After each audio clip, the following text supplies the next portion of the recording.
எல்லாருக்கும் வணக்கம். Cheese kitchen click பண்ணதுக்கு ரொம்ப நன்றி. இன்றைக்கி சீஸ் கிச்சன் சேனலில் ஒரு சூப்பரான குயிக்காக செய்யக்கூடிய ஒரு ஸ்நாக் தான் பார்க்க போகிறோம். நல்லா மொறுன்னு யம்மியாக இருக்கும். இது தயிர் இருந்தால் நீங்கள் ரொம்ப ஈஸியாக சுலபமாக இந்த ஸ்நாக்ஸை நீங்கள் பண்ணி முடிச்சிடலாம். ஜஸ்ட் ஃபியூ மினிட்ஸ் தான் ஆகும், ஆனால் ரொம்ப டெலிஷியஸாக இருக்கும். இந்த ஸ்நாக் எப்படி செய்கிறதுன்னு பார்க்குறதுக்கு முன்னாடி மறக்காம சீஸ் கிச்சனுக்கு சப்ஸ்கிரைப் பண்ணுங்கள், லைக் பண்ணுங்கள், உங்கள் நண்பர்களுக்கும் வீடியோ ஷேர் பண்ணி விடுங்க. இப்போ வாங்க வீட்டில் போகலாம். ஒரு பவுலில் தயிர் சேர்க்குறேன். அடுத்தது ஆப்ப சோடா சேர்த்துக்கிறேன், எண்ணெய் சேர்த்துக்கிறேன். இது எல்லாத்தையும் நல்லா மிக்ஸ் பண்ணிக்க போகிறேன்.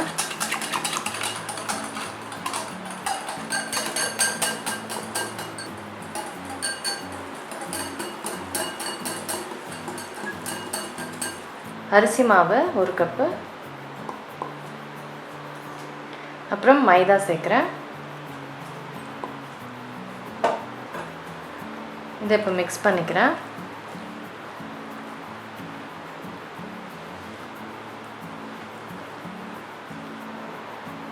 இன்னும் கொஞ்சம் தண்ணி சேர்த்து ஸ்மூத் பேட்டராக மிக்ஸ் பண்ணிக்க போகிறேன்.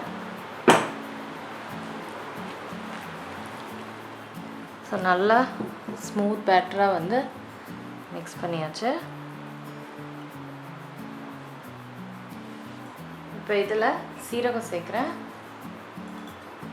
இஞ்சி சேர்க்குறேன். இஞ்சி நிறைய சேர்த்துக்கோங்க, செம்ம ஃப்ளேவராக இருக்கும். கருவேப்பிலை,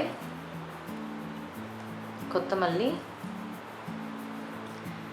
பச்சை மிளகாய், உப்பு, இது எல்லாத்தையுமே நல்லா மிக்ஸ் பண்ணுறேன்.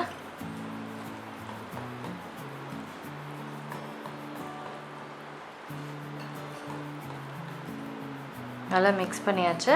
இப்போ இதை வறுக்க ஆரம்பிக்கலாம்.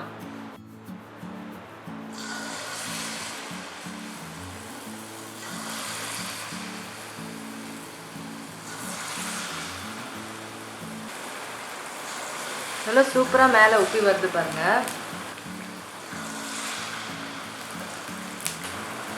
நல்லா ப்ரௌன் ஆகிற வரைக்கும் நம்ம இதை வறுக்கணும்.